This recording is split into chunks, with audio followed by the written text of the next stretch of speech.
discuss the classification of organisms. Organisms are classified by many people like Carlos Linnaeus, Whittaker, and so many people are classified the organisms in the different manners. Initially, Linnaeus has classified the organisms into two categories like Plantae and Animalia. Means that all organisms in the world are classified into two groups majorly. The one is the Plantae. All plants and photosynthetic organisms are kept under the Plantae, and all heterotrophic organisms are kept under the one group that's considered as Animalia. Right. Later, one more scientist came into the field for classifying the organisms. It's nothing but Whittaker, R.H. Whittaker. His classification is a very exclusive classification that the people have followed till many years. So how this person has classified the organisms into different categories, and we can see just one by one. Just you see that R.H. Whittaker classified the organisms into few categories like 5 kingdoms. Into 5 kingdoms he classified, and on what basis he classified the organisms into 5 kingdoms. Just to see that I propose the 5 kingdom classification, right? All the organisms in the world he classified into 5 kingdoms, and he named as Monera, Protista, Fungi, Plantae, Animalia. These are the 5 names of the 5 kingdoms what he classified. Later, the main criteria for classification, on what criteria he classified the organisms, the main thing is to classification, the cell structure, the few things he has taken for it, the cell structure and thallus organization. And we people know that the cell structure means the structure of cells are not same in all the organisms, that the plant cells are different and animal cells cell structure is completely different, right? And bacteria cell structure is different. When you observe the plant cell, we can find a cell wall, but not in the animal cells. In animal cells also, if you take a bacteria, it doesn't contain any cell organelles except ribosomes, right? So that's what the cell structure, difference of the cell structure he has taken, one of the criteria.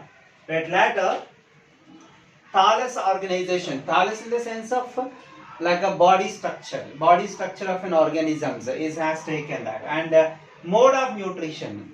Even all our organisms and mode of nutrition is not same for all organisms. We know that some are autotrophic, some are heterotrophic, some are saprophytic, some are parasitic, some are holozoic. Different kinds of nutritional methods are there. Depends on the nutritional method also has taken. It is one of the criteria for his classification.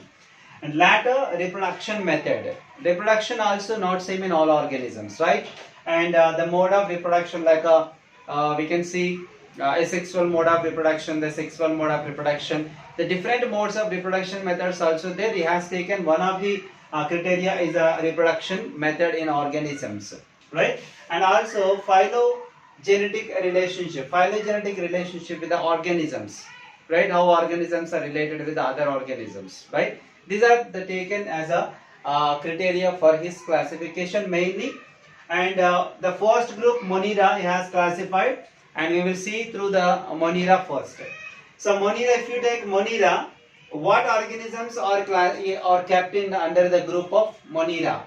In the Monera group, all prokaryotes. Prokaryote in the sense of like organisms without nucleus in general.